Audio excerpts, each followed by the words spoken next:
महाभारत का युद्ध, महाभारत का युद्ध, भला कौन नहीं जानता महाभारत के युद्ध के बारे में। महाभारत के युद्ध में इतने सारे दिलचस्प किरदार थे जिनके बारे में अगर अलग से जान लिया जाए तो मन करता है कि और जानते रहें। आज ऐसे ही एक दिलचस्प किरदार के बारे में हम यहाँ बात करने जा रहे हैं। महाभारत का युद्ध क्यों हुआ और किसने होने दिया, इसके पीछे लोगों के अलग अलग मत हैं। सबसे पहले लोग जो मानते हैं कि श्री कृष्ण ने ये युद्ध जानबूझकर होने दिया क्योंकि वो इस अधर्म का नाश करना चाहते थे जो कि सिर्फ युद्ध के द्वारा हो सकता था। कुछ लोगों का मानना है कि अगर द्रौपदी दुर्योधन को अंधे का पुत्र अंधा ना कहती और उसके दिल को ठेस ना पहुंचती तो ये युद्ध ना होता। कुछ लोग मानते हैं कि दुर्योधन था ही इतना अहंकारी, वो सब कुछ अपने पक्ष में करना चाहता था, इसलिए ये युद्ध हुआ। अगर आपको ये पता चले कि इन तीनों ने तो ये युद्ध रचा ही नहीं था, ये युद्ध तो इन तीनों के इस कहानी में आने से पहले ही रचा जा चुका था। इस युद्ध का रचयिता जो था वो था शकुनी मामा। कैसे, इसके पीछे है एक बड़ी ही दिलचस्प कहानी। ऐसा माना जाता है कि जब भीष्म पितामह हस्तिनापुर के राजा धृतराष्ट्र के लिए शादी का प्रस्ताव लेकर गांधार जाते हैं। गांधार नरेश को पता चलता है कि धृतराष्ट्र तो अंधे हैं। इतना पता चलने पर भी वो शादी के लिए मना नहीं कर पाते और भीष्म पितामह को हाँ कर देते हैं, क्योंकि गांधार एक छोटा सा राज्य था जो कि डरता था अगर वो इस प्रस्ताव के लिए मना कर देगा तो वैसे भी मारा जाएगा। इसी चक्कर में गांधार नरेश इस शादी के लिए हाँ कर देते हैं और भीष्म पितामह धृतराष्ट्र और गांधारी का विवाह करवा देते हैं। विवाह के कुछ दिन बाद भीष्म पितामह को पता चलता है कि गांधार नरेश ने उनसे एक बात छिपाई है और बात यह थी कि गांधारी मांगलिक थी, इसीलिए गांधारी का विवाह पहले से ही एक भेड़ के साथ कराया गया था, जिससे कि आगे चलकर जिसके साथ उसका विवाह हो उसके दुष्प्रभाव उसके पति पर ना पड़े। जब भीष्म पितामह को ये बात पता चलती है तो उन्हें बड़ा गुस्सा आता है। अगर वो इसका फैसला आमने सामने करते तो पोल खुल जाती, राज्य में पता चल जाता कि ऐसी बात है। तो भीष्म पितामह ने एक चालाकी दिखाई और उन्होंने एक चाल रची। उन्होंने गांधार नरेश के पास एक प्रस्ताव भेजा। प्रस्ताव था भोज का। उन्होंने गांधार नरेश को अपने सभी सगे संबंधियों के साथ हस्तिनापुर में भोज के लिए बुलाया। जितने भी आसपास के सगे संबंधी थे, गांधार नरेश को उन सबको लेकर हस्तिनापुर जाना पड़ा। सबको हस्तिनापुर जाते ही कारागार में डाल दिया जाता। कारागार में उन्हें सिर्फ एक ऐसा बर्तन दिया जाता है जिसमें इतने चावल होते हैं कि अगर वो सब मिल बांट कर उन चावलों को खाएंगे तो सबके पास बस एक एक दाना मुश्किल से आता था, वो भी कभी कभी कम पड़ जाता था। धीरे धीरे गांधार नरेश के जितने भी रिश्तेदार होते हैं एक एक करके मरने लग जाते हैं। जब गांधार नरेश देखते हैं कि सारे रिश्तेदार मर रहे हैं तो उन्हें एक उपाय सूझता है। वो अपने सभी संबंधियों से बोलते हैं, इतना खाना हमें मिलता है कि हम वैसे भी मरने वाले हैं, इस खाने से हम सबका कुछ नहीं हो सकता। जो हम ये एक एक निवाला खाते हैं इससे हम वैसे भी जीवित नहीं रहेंगे, तो अच्छा होगा कि जितने भी चावल हमें दिए जाते हैं वो सिर्फ एक ही इंसान खाए, जिससे कम से कम वो एक इंसान तो जीवित रहे। और वो इंसान होता है गांधार नरेश का पुत्र शकुनी, यानी गांधारी का भाई। सभी लोग मिलकर अपने चावल रोज के रोज शकुनी को खिलाने लग जाते हैं और धीरे धीरे बाकी सभी रिश्तेदार मरने लग जाते हैं। जब सब मर जाते हैं अंत में बचते हैं शकुनी और गांधार नरेश।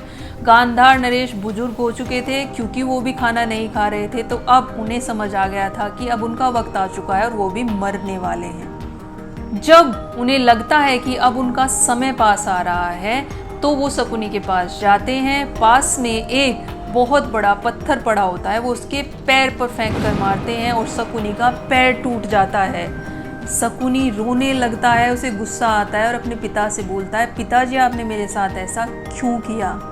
गांधार नरेश बोलते हैं, मैं जानता हूँ तुम्हारी प्रवृत्ति, अगर तुम यहाँ से जिंदा बचकर बाहर निकलोगे तो तुम ऐसे कामों में लग जाओगे, तुम भूल ही जाओगे कि तुम्हारे साथ कुछ गलत हुआ, तुम्हारे सगे संबंधियों के साथ कुछ गलत हुआ। तुम्हारे इस पैर के टूटने से जब जब तुम कदम रखोगे तुम्हें याद आएगा कि तुम्हारे सगे संबंधियों के साथ क्या हुआ है।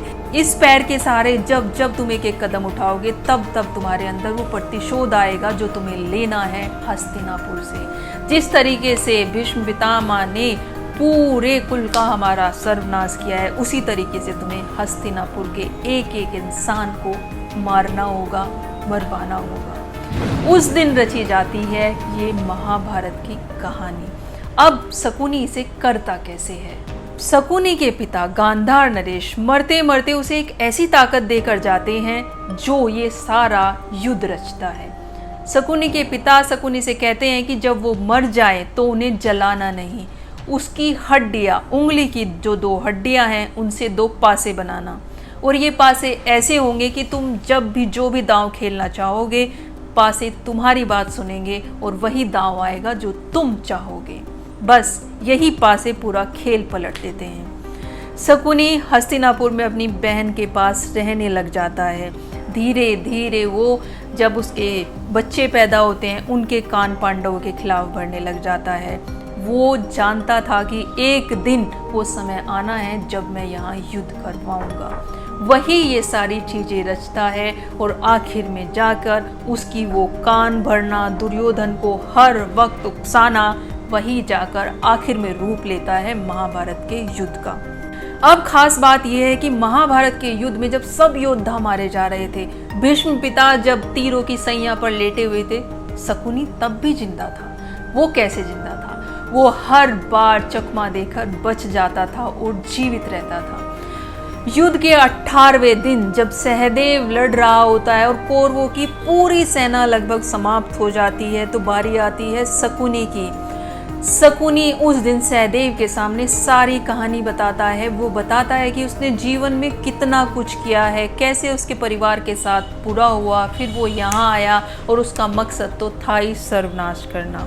जब वो सहदेव के सामने ये सारी बातें बताता है तो सहदेव कहता है, मैं जानता हूँ आपने ये क्यों किया, इसीलिए मैं आपको छोड़ रहा हूँ। अब आप जाइए गांधार और अपने राज्य का पालन कीजिए, आपको यहाँ हस्तिनापुर में रहने की आवश्यकता ही नहीं है।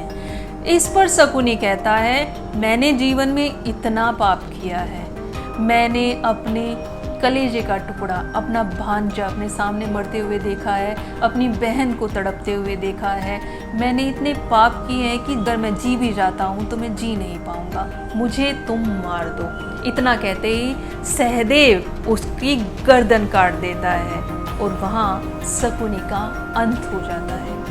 यहाँ दिलचस्प बात यह है कि जहाँ बाकी सब, यहाँ तक कि पांडवों को भी नर्क भोगना पड़ा, शकुनी एक ऐसा इंसान था जिसे स्वर्ग की प्राप्ति हुई थी। वो इसलिए क्योंकि उसने अपने पिता की कही हुई अंतिम इच्छा को पूरा किया था। उसने जीवन में कुछ और सोचा ही नहीं, उसके पिता ने उसे जो आज्ञा दी वो उसी के अनुसार चलता रहा और उनकी मनोकामना पूर्ण करी। कहते हैं बस यही कारण था कि शकुनी को स्वर्ग नसीब हुआ। ये था महाभारत का वो दिलचस्प किरदार जिसने रचा था ये पूरा युद्ध। अगर आपको आज की कहानी अच्छी लगी हो तो कमेंट सेक्शन में बताना ना भूलें। अगली बार फिर से हम एक दिलचस्प किरदार के बारे में बात करेंगे। तब तक के लिए राधे राधे।